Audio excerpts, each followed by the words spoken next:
शिव की उदारता किसको कहते हैं, शंकर की करुणा किसको कहते हैं, शिव उपासना किसको। शिव दिखने लगे हर जगह, हर घड़ी, हर पल, हर क्षण। विश्वास यदि शंकर पर है तो शिव दिखता।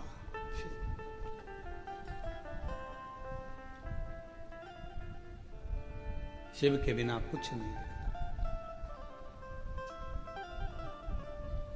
महाराज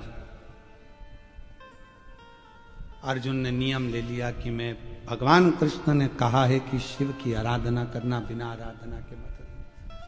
अर्जुन ने नियम लिया, जब तक मैं शंकर भगवान की पूजन नहीं करूंगा, आचमन नहीं करूंगा, शिव के जल का प्रोक्षण नहीं करूंगा, शिव के जल का, तब तक मैं कोई कार्य नहीं करूंगा।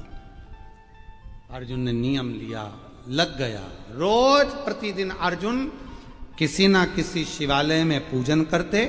शिवालय नहीं मिलता तो पाषाण पूजन करते। पाषाण पूजन नहीं कर पाते तो पर्वत को शिवलिंग मानकर उसकी आराधना कर लेते।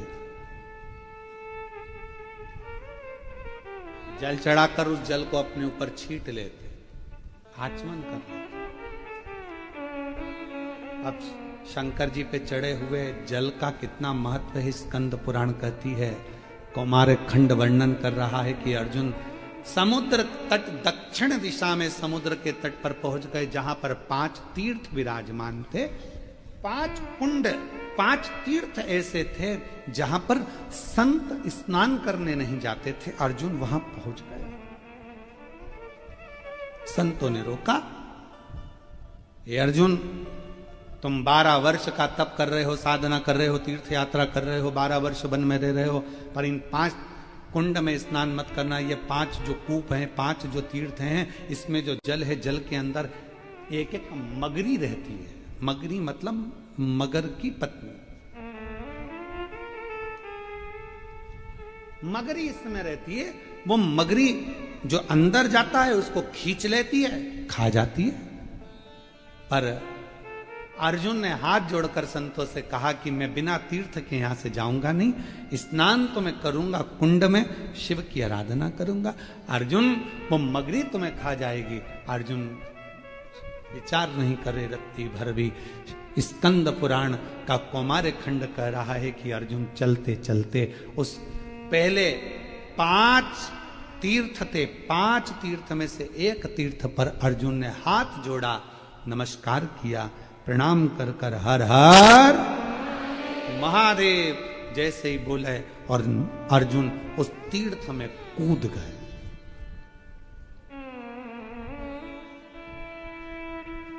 जैसे ही अर्जुन तीर्थ के अंदर कूदे, वो मगरी ने पकड़कर खींचना प्रारंभ किया। वो अंदर ले जा रही है।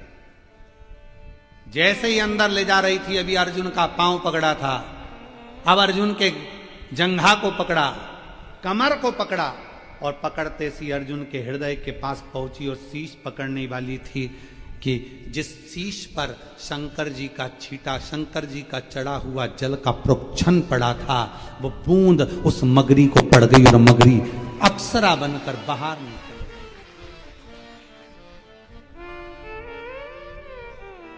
अर्जुन भी बाहर थे, वो मगरी भी अप्सरा बनकर बाहर, बिल्कुल सुंदर स्त्री बनकर, बहुत सुंदर स्त्री बनकर बाहर।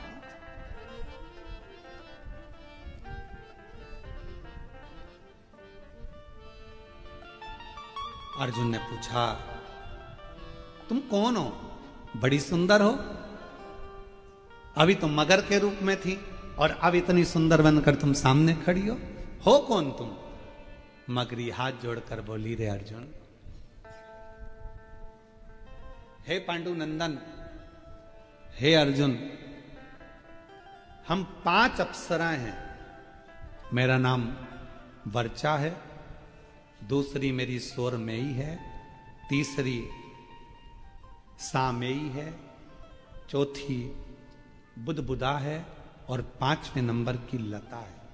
हम 5 अप्सराएं हैं और देवलोक में रहती हैं, बड़ी सुंदर हैं हम पांचों की पांचों। एक बार अपनी सुंदरता का भाव जानकर हम सब नंदन वन पहुंच गए, जिस वन में कुछ संत बैठकर शंकर भगवान की आराधना कर रहे थे, साधना कर रहे थे, शिव की अर्चना कर रहे थे। और शिव महापुराण में पहले भी वर्णन किया, आज फिर आपको कहते हैं। एक बात याद रखना, यदि कोई शंकर की आराधना में डूबा है, साधना में डूबा है, भजन में डूबा है, कोई शिव नाम की भक्ति में डूबा हुआ है, निवेदन है, उसको कभी भी आप ना तो उसको परेशान करिए ना उसको कष्ट दीजिए, नहीं तो व्यक्ति को भोगना बहुत कुछ पड़ता है, बहुत। अर्जुन, हम नंदनवन में पहुंचे और नंदनवन में पहुंचने के बाद अर्जुन, हमने देखा कि एक संत शिव की आराधना में लगे हुए थे, शिव आराधना में लगे थे। तभी हमारे मन को भाव उत्पन्न हुआ, हमने उनको अपनी ओर आसक्त करने के लिए नई नई लीला करना प्रारंभ कर दिया। नई नई हम उसको अपना करने के लिए नई नई लीला करने लगे। अब वो संत तो हमको देखे नहीं, जब आखिरी में संत ने हमको नहीं देखा, उनका जल का भरा हुआ जो लोटा था, पात्र था, उसको हमने छुड़ाकर उठाकर दूसरी जगह रख दिया। वो उस पात्र को ढूंढने लगे। पात्र, शिव महापुराण की कथा कहती है, महाराज शंकर भगवान को जो तुम लोटा लेकर जाते हो मंदिर, शिव जी को मंदिर जो लोटा लेकर जाते हो, उस लोटे में इतना बल आ जाता है, शंकर जी पे जल चढ़ते चढ़ते चढ़ते चढ़ते वो लोटा इतना बलवान हो जाता है कि मान लो यदि घर में किसी व्यक्ति को बहुत तेज बुखार आ गया, डॉक्टर का इलाज भी चल रहा है, दवाई भी चल रही है, सब कुछ चल रहा है, पर उसका ताप, उसका बुखार कम नहीं हो रहा, तो उसी लोटे को पानी में डुबाकर उस पानी की पट्टी अगर उस बीमार व्यक्ति के सिर पर रखना प्रारंभ कर दीजिए, 20 से 25 मिनट के अंदर बुखार पूरा उतरना प्रारंभ हो जाता। वो पात्र, वो लोटा भी तपवान हो जाता। अभी तक अप्सराओं का कुछ नहीं बिगड़ा था, अभी तक अप्सराओं का बाल बांका नहीं हुआ था, संत को अपनी ओर आसक्त कर रही थी, अप्सरा का कुछ नहीं बिगड़ा था, अभी तक कुछ भी नहीं बिगड़ा, कुछ भी नहीं।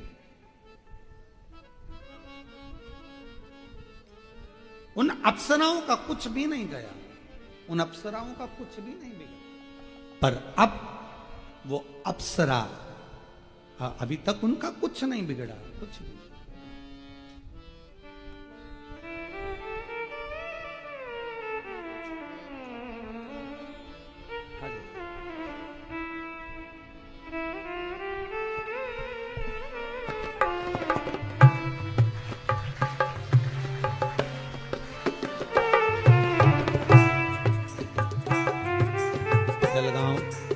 स्वामीनारायण मंदिर के गादीपति यहाँ आए हैं, एक बार जोरदार ताली बजाकर।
बार जोरदार ताली बजाकर संतों के लिए।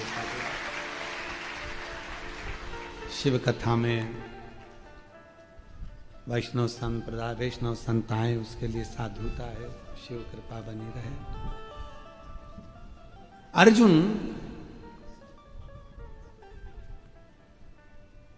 अप्सराएं कह रही हैं, वर्चा कह रही है कि नंदन वन में जो शिव की भक्ति में जो संत लगे थे उनको हमने कष्ट दिया, अपनी ओर आसक्त करा, पर आसक्त करने के बाद भी वो हमारी ओर नहीं आए। तब हमारे मन में भाव आया, पात्र रखा था जिससे वो जल चढ़ा रहे थे शिव को, और उस पात्र में बड़ा बल होता है, बहुत बल। जैसे आज सारी जितनी पूर्णिमा होती हैं, उन पूर्णिमा में आज की जो पूर्णिमा है शरद पूर्णिमा, वो बहुत मायने रखती है, बहुत। हम फिर निवेदन करेंगे, आज की जो पूर्णिमा है प्रयास करो भोलेनाथ जी को एक श्वेत चावल का दाना शंकर भगवान को समर्पित जरूर करो। और रात्रि के समय पर जब चंद्र पूर्ण आनंद के साथ में हो, और यदि कोई शरीर में बहुत ज्यादा कोई रोग ग्रसित हो गया है, कोई चर्म रोग हो गया है, कोई शरीर में कोई भयंकर रोग हो गया है, तो छोटी सी बेलपत्र शंकर भगवान पर चढ़ी हुई चंद्रमा की रोशनी में चंद्रमौलेश्वर महादेव का नाम लेकर औषधि के रूप में उसको चबा चबा कर खा लो चंद्रमा की रोशनी में, उससे वो औषधि का काम करेगी और तुम्हारे रोगों को समाप्त करेगी। चंद्रमौलेश्वर महादेव का स्मरण। कौन से महादेव? चंद्रमौलेश्वर। और चंद्रमौलेश्वर महादेव की, चंद्रमौलेश्वर शिव उपासना ये बहुत। और आज तो सुंदर शरद पूर्णिमा है, बाबा की बड़े आनंदमय स्वरूप है।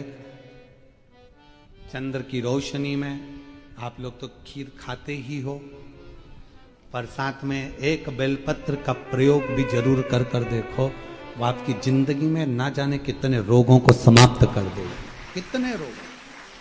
पर वो बेलपत्र छोटी लेना, ज्यादा बड़ी बेलपत्र नहीं लेना, छोटी सी बेलपत्र लो, शिव पर चढ़ी हुई श्री शिवाय नमस्तुभ्यम बोलकर चंद्र पूर्णता में जब हो, रात्रि के समय पर एक बेलपत्र चंद्रमौलेश्वर महादेव का नाम लेकर उसको चबा चबा कर, जिसको खाने पर मुंह में छाले हो जाते हैं या छार छार हो जाता है तो उसको पीस लो, पीस कर बाहर बैठकर गोली लेकर उसको पानी से निगल जाओ, पर उसको खाओ औषधि के रूप में। कहते हैं शरद पूर्णिमा की रात्रि की चंद्रमा की रोशनी एक ऐसी रोशनी होती है जिसमें जितनी औषधीय पौधे होते हैं उसमें एक बल उत्पन्न हो जाता है जो हमारे शरीर के सारे रोगों को समाप्त कर देता है, सारे। आपके यहाँ खीर रखते हैं, हमारे यहाँ हम हमारे कुबेरेश्वर धाम पर हम बेलपत्र रखते हैं रात्रि के समय पर, और वही बेलपत्र जब कोई बहुत ज़्यादा तकलीफ में होता है तो वही बेलपत्र का चूरा बल सूख जाती है, उसको दे देते हैं, भाई यही पाते रहो। वो औषधीय तत्व है।